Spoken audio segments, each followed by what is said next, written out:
Now I'd like to have a few words from our director.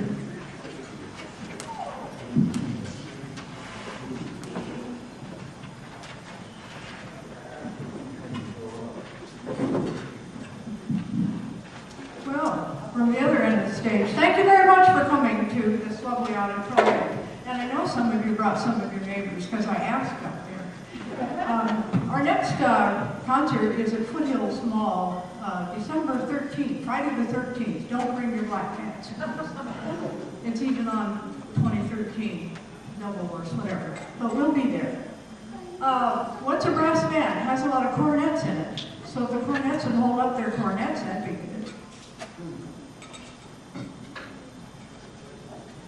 And then we have some short cornets way over on the edge, those E-flat cornets. Sometimes you hear that way at the top of the score. How many of you are aware of that sound right up there? Oh, I see some hands in the air. It's different if you're used to orchestra concerts or if you're used to a full symphonic band sound. That's quite a unique sound. Coming on around, we have a flugelhorn. Cheryl held up her flugelhorn. Some of you knew where she was. It's kind of a great big cornet. Next to Cheryl are 3 alto horns. Now that's also a unique voice for the brass band. It's kind of a signature sound, and then Allendale featured that horn as we spoke earlier. Coming on around so I don't forget too many people here. We have 2 young men covering baritone horn parts on their euphonium, which is possible. It's a slightly different sound, but there they are. And that's where they sit in a brass band. And next to them are the 2 euphonium players, and they do play what's called a euphonium part, another signature voice for the brass band. I shouldn't use that all the time because really every voice is so essential to the sound we're making. Trombones right in front of me. We don't have a bass trombone except when Matthew jumps over here. We have 2 tenor trombones, the first and second part. The bass trombone is the only piece or instrument that's written in the bass clef for those of you who are music readers. And we have some tubas up here. We elevated them so their nice, lovely, soft sound wouldn't get lost in the curtain. We have an E-flat tuba, and we have 2 B-flat tubas. Sometimes we have 2 E-flat tubas. We have percussion over there, and I'm sure you'd recognize timpani player. He jumps around to other things, Rich over there. And we have a bass drummer, jumps around to other things. And we have a snare drummer, and she touches other instruments as well. And we have a mallet player as well. So we have Patricia, Deb, and Martha, and Rich over there. Oh, I hope I didn't forget anybody. And we have an announcer. He's over here. This brass band does depend on donations, so we're happy to take all the money that will come our way, of course. And it is take-offable from your taxes, so feel free to donate whatever. If you have old instruments that you feel that our band could use, we could take a look at them. That might be something that you might find in a closet if we're cleaning out closets. What else can we say about this brass band? We meet on Friday night at Howell Elementary School. If school is not in session, then we find a different place to be, and that's Northminster Presbyterian Church, which is the site of our last concert during the season. So they really do serve the band, and we are grateful to have that backup place. We're also grateful to have Howell. The principal there, Principal Overstreet, is quite a supporter of music, and to have his campus up and running, not 24 hours, but pretty close. So we are, as I say again, we're grateful to have that. This band has been in session, as it were, from 1996, and has played in different venues in Tucson, at smaller venues, and as we earlier spoke, in outdoor venues. We played at Tucson Beach Yourself, so we're out and about. You need to locate us on the web, oldpueblorassband.com, and that will show you where we're going to be next. We would like to continue our music making with a trombone solo with one of our founding members, actually, Tom Landon. He sits right here on the edge and has done so for many Friday evenings. So let's welcome Tom to the stage. Thank you.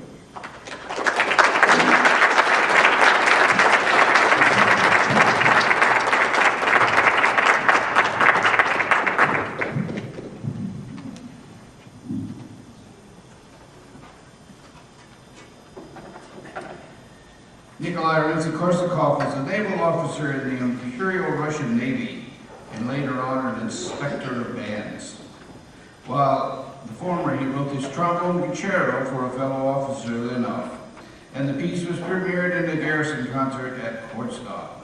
Rimsky-Korsakov was one of the group of composers called the Five, which group set out to develop a national style.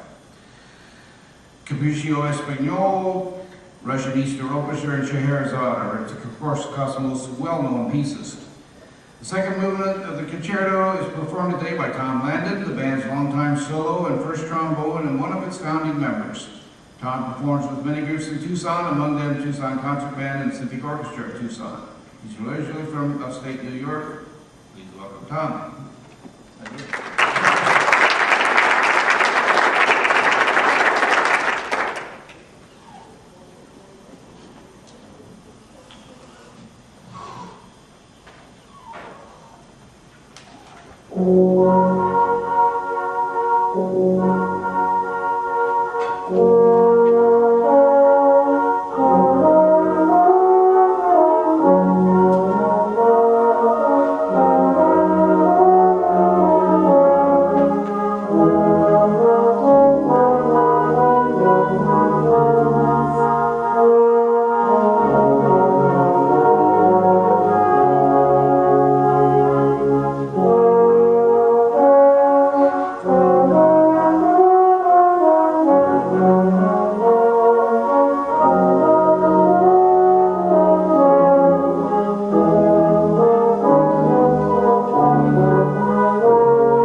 Sir Malcolm Monroe wrote for film, for theater, for orchestra, and for a variety of other music ensembles.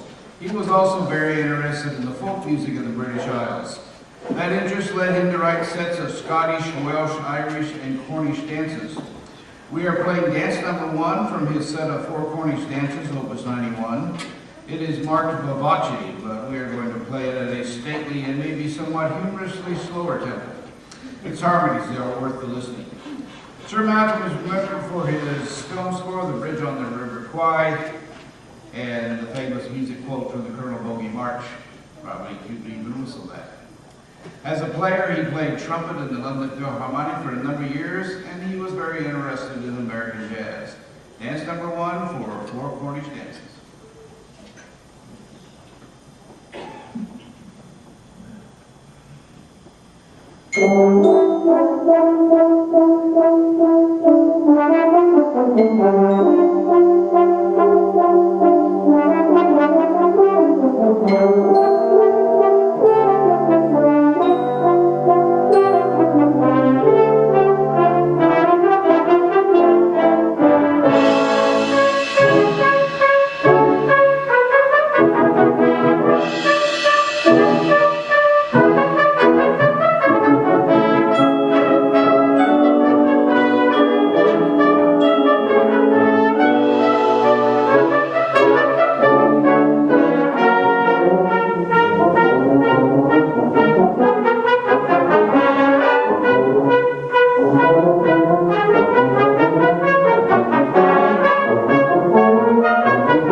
The Enigma Variation by Edward Elgar were written as a tribute to several friends. The theme was chosen when Alice, Elgar's wife, selected the motif from some he was working on. We will play the theme, which is attributed to Alice, and then we'll move to Variation 4, titled WMD, inspired by William Meath Baker, a squire of Hasfield, Gloucestershire, and benefactor of public building. Then lastly, we'll play Variation 9, probably the best well-known, entitled Nimrod, written by Elgar's music critic friend at music published Novello Company, Augustus Jaeger. Both Nimrod and Jaeger mean hunter. Selections from the Enigma Variations.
and for being part of the start of our 18th season. As mentioned before, our next concert's at Foothill Mall on December 13th. I'm sure you'll hear Christmas music. Our last selection is a British-style march featured in the film Brassed Off, the story of a band in a Welsh mining town which was losing its mind, and the band helped to save the town. William Rimmer was known as the British March King and was a contemporary of our very own John Philip Sousa. He has a long list of marches which show the brass band at its best. So we'd like to close with Cross of Honor March.